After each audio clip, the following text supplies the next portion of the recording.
դուք նշեցիք թիվ, արդեն հստակ տարեկան 129,600 Այսինքն ամեն աշխատողը ամսական վճարելու է 12 բաժանած։ Այո։ Իսկ գործատու պարտը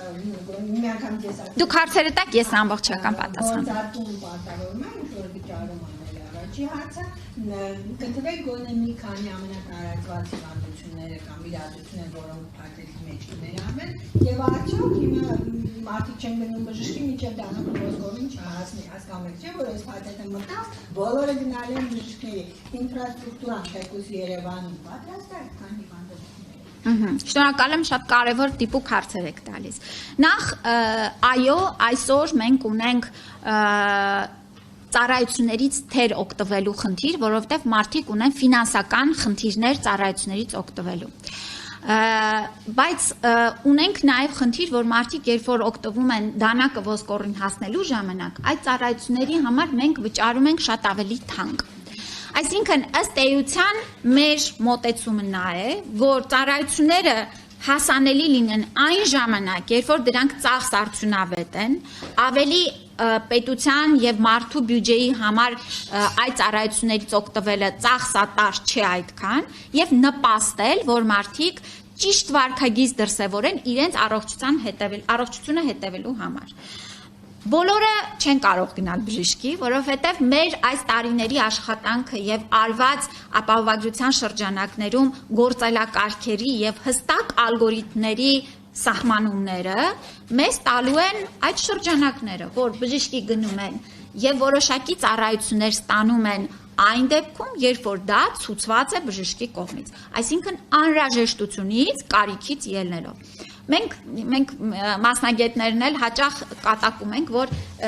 բան ունենք, երբեմն երկու ծայրահեղ մոտեցումներ ունենք, որ մարդը գնում է բժշկի միայն շտապօգնության միջոցով, երբ որ իսկապես էլ չի կարողանում սիմպտոմները կառավարել, կամ էլ երբ որ մի հատ փռշտում է, այսինքն այս երկու ծայրահեղություններից մենք պիտի գանք ճիշտ վարքագծի։ Այո, բոլոր գլխացավերի եւ մեկ անգամ փռշտալուց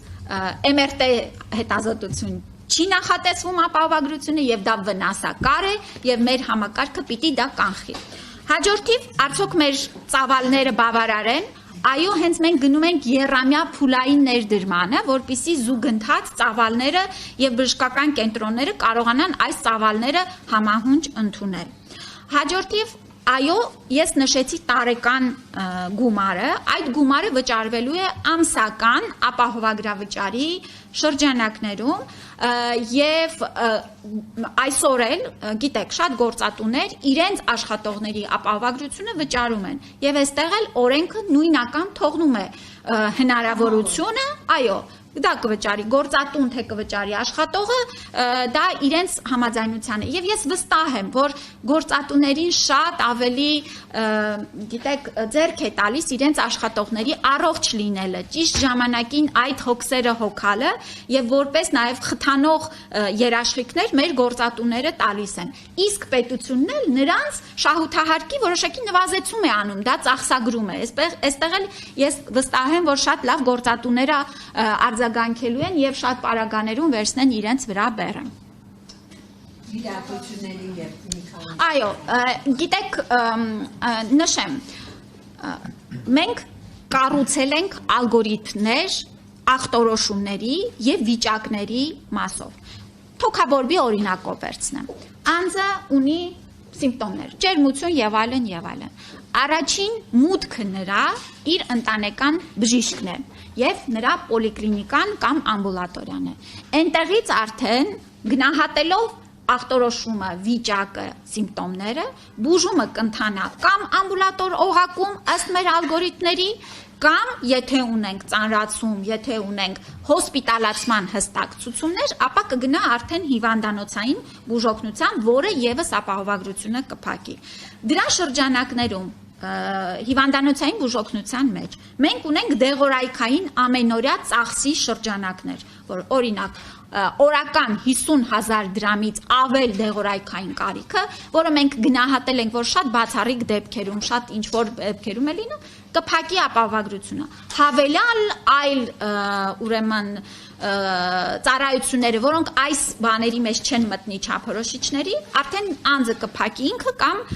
մասնավոր ապահովագրությունը։ Այստեղ ուզում եմ շատ հստակ լինի մեր ակնկալիքները։ Տեսեք, մենք մեր համար շատ կարևոր է ոչինչից չմտածել, որ մենք այլևս ամեն ինչ ապահովագրությունը փակում է։ Որևէ երկիր նման համակարգեր չունի եւ մեր նպատակն է ապահովել այս